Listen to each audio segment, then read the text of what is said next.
السلام علیکم ورحمۃ اللہ وبرکاتہ دوستو، امید کرتا ہوں کہ آپ سب خیریت سے ہوں گے۔ میں ہوں اویس حسن اور آپ دیکھ رہے ہیں میرا channel informative vibes by Awais Hasan. دوستو، ہماری آج کی ویڈیو ان 70,000 لوگوں کے متعلق ہے جنہیں ایک ہی وقت میں میدان میں قتل کر دیا گیا۔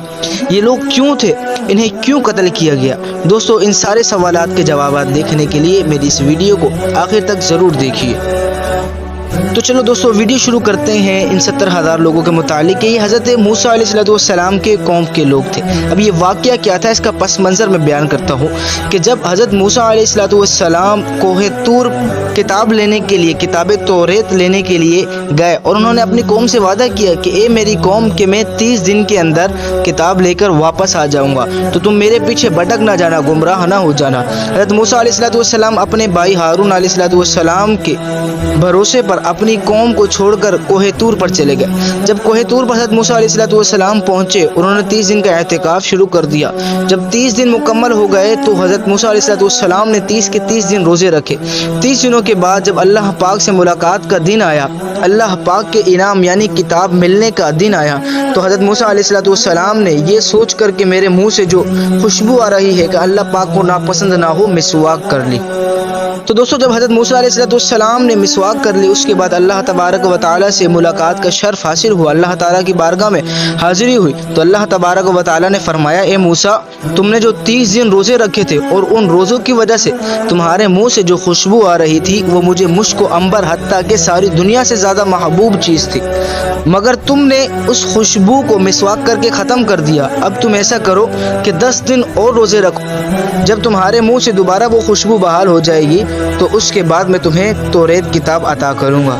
تو دوستو، موسیٰ علیہ السلام نے اللہ تبارک و تعالیٰ کے حکم پر سر خم تسلیم کیا، اور پیچھے اپنی قوم کا بھی خوف تھا کہ میں انہیں 30 دن کا کہہ کر آیا ہوں، لیکن اللہ تبارک و تعالیٰ کے حکم کے سامنے سر خم تسلیم کرتے ہوئے موسیٰ علیہ السلام نے مزید 10 دن کا اعتکاف کیا اور 10 دن کے روزے رکھے۔ دوستو، حضرت موسیٰ علیہ السلام نے اپنی قوم سے 30 دن کا وعدہ کیا تھا اور لوگ حضرت موسیٰ علیہ السلام کے منتظر تھے۔ جب حضرت موسیٰ علیہ السلام اپنی قوم کو چھوڑ کر کوہ طور کی جانب روانہ ہوئے تو کچھ ہی دنوں بعد ایک شخص جس کا نام ساموری تھا،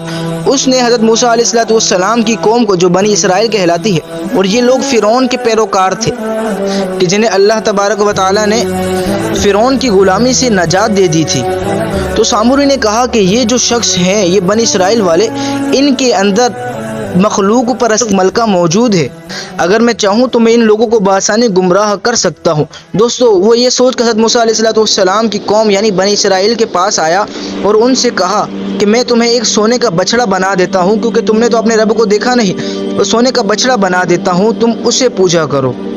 یعنی تم اس کی عبادت کرا کرو۔ تو دوستو، ان کے اندر شرک پرستی کا یعنی بت پرستی کا یا پھر مخلوق پرستی کا مادہ ان کے اندر پہلے سے ہی موجود تھا۔ جب اس نے تھوڑی سی تلی لگائی تو یہ تلی نے چنگاری کے جلتے پر تیل کا کام کی، تو حضرت موسیٰ علیہ السلام کی قوم اس چیز پر راضی ہو گئی۔ تو اس کے بعد ان کے پاس جو مال و زر، جو چاندی، جو سونا پڑا تھا، ان تمام لوگوں نے جمع کیا، اس کو پگھلا کر ایک بچڑے کی سی صورت بنا دی،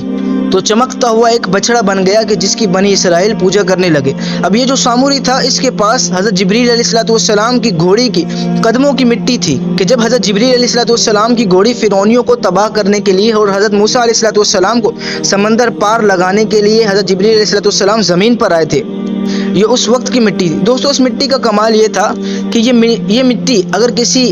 غیر جاندار کے یعنی ایسی چیز جو بول نہیں سکتی، جو بالکل ساکن ہے، اس پر پھونکی جائے تو وہ بھی بولنے لگ جاتی تھی۔ ادھر حضرت ہارون علیہ السلام ان لوگوں کو دیکھ کر کافی پریشان ہوئے، انہیں بارہا سمجھایا، لیکن وہ لوگ نہ سمجھے اور ساموری کی بات پر انہوں نے عمل کیا۔ جیسے 70,000 لوگ تھے جو شرک پرستی میں مبتلا ہو گئے اور باقی صرف 12,000 لوگ بچے کہ جنہوں نے حضرت ہارون علیہ السلام کا ساتھ دیا اور مسلمان ہی رہے اور اللہ تبارک و تعالیٰ کو واحد و یکتا معبود مان کر اسی کی عبادت کرتے رہے۔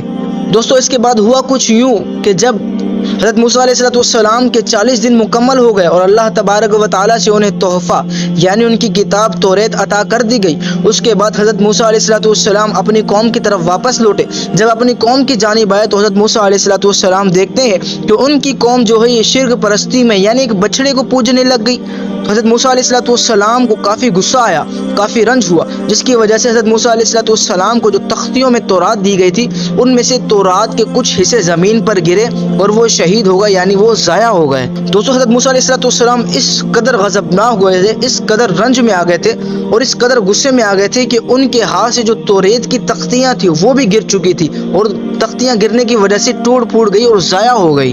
اس کے بعد ہوا کچھ یوں کہ حضرت موسیٰ علیہ السلام نے اپنے بھائی ہارون کو بلایا اور غصے کے عالم میں انہیں ایک تمانچہ رسید کر دیا، یعنی انہیں ایک چماٹ مار دی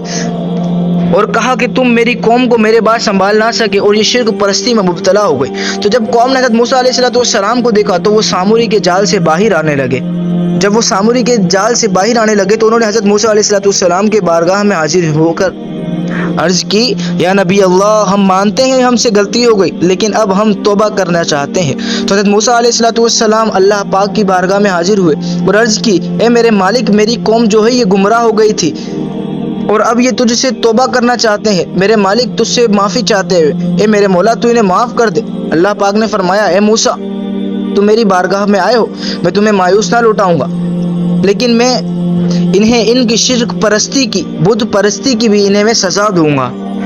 تو حضرت موسیٰ علیہ السلام سے اللہ تبارک و تعالیٰ نے فرمایا کہ اے موسیٰ، اپنی قوم کو کہو اگر تم معافی چاہتے ہو تو تمہیں اپنی جان کا نذرانہ دے کر اپنی توبہ کروانی ہوگی،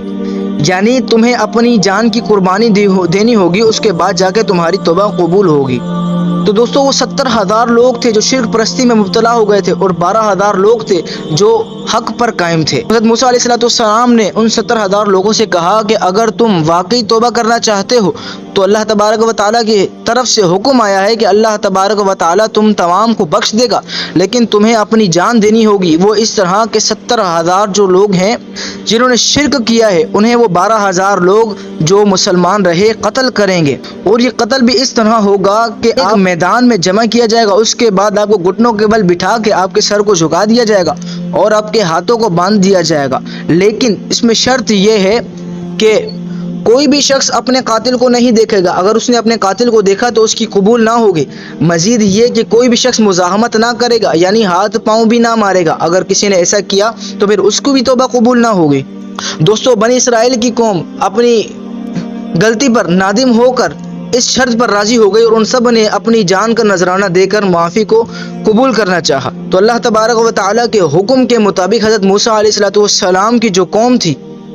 وہ تمام کے تمام گراؤنڈ میں جمع ہو گئے، میدان میں جمع ہو گئے، اور وہ 12,000 لوگ جو مسلمان رہے تھے ننگی تلواریں لے کر میدان میں آ گئے۔ تو جنہوں نے شرک کیا تھا، بچے بوڑھے تمام لوگ ان میں شامل تھے۔ تو حضرت موسیٰ علیہ السلام نے حکم فرمایا کہ جاؤ اب معاملہ شروع کرو، یعنی اب انہیں قتل کرنا، ان کی معافی کروانا شروع کرو۔ تو 12,000 لوگ جب تلواریں لے کر میدان میں گئے اور لوگوں کو کاٹنا شروع کیا، لوگوں کی گردنوں کو کاٹنا شروع کیا، تو دوستو 70,000 لوگوں کے قریب کچھ لوگوں کو قتل کر دیا گیا۔ تو اس کے بعد حضرت موسیٰ علیہ السلام نہایت ہی رنج و غم کے عالم میں اللہ تبارک و تعالیٰ کی بارگاہ میں گئے اور فرمایا کہ اے میرے مولا، تو ان لوگوں کو بخش دے کہ کتنے لوگ قتل ہو چکے ہیں، ہر طرف خون ہی خون ہے، میرے مولا انہیں بخش دے۔ تو پھر اللہ تبارک و تعالیٰ نے فرمایا کہ موسیٰ، جتنے لوگوں نے قربانی دے دی ان تمام کی توبہ قبول ہو گئی، اور جتنے لوگ باقی رہ گئے ہیں ان کے اللہ تبارک و تعالیٰ نے، یعنی میں نے اپنے فضل سے ان تمام لوگوں کی قربانی کو، ان تمام لوگوں کی معافی کو قبول کر لیا ہے۔ تو پھر جا کر یہ معاملہ ختم ہوا اور حضرت موسیٰ علیہ السلام کچھ چین میں، کچھ سکون میں۔ تو دوستو یہ تھا آج کا واقعہ، اور اس واقعے کا ذکر آپ قرآن پاک میں پہلے پارے میں بھی پڑھ سکتے ہیں کہ اللہ تبارک و تعالیٰ نے قرآن پاک میں بھی اس واقعے کو بیان فرمایا ہے۔ دوستو بے شک شرک ظلم عظیم ہے، لیکن ہم پر اللہ تبارک و تعالیٰ کا نہایت کرم ہے۔ اللہ تبارک و تعالیٰ نے ہمیں مسلمان پیدا فرمایا، اور اللہ تبارک و تعالیٰ سے دعا ہے کہ اللہ تبارک و تعالیٰ ہمیں شرک پرستی کے عذاب سے ہمیشہ محفوظ فرمائے، اور ہم تمام کو اپنے پیارے دین اسلام پر زندہ رہنے اور اسی پر مرنے کی توفیق عطا فرمائے۔ دوستو ویڈیو اچھی لگی تو کمنٹ کر کے ضرور بتائیے گا۔ السلام علیکم ورحمۃ اللہ وبرکاتہ۔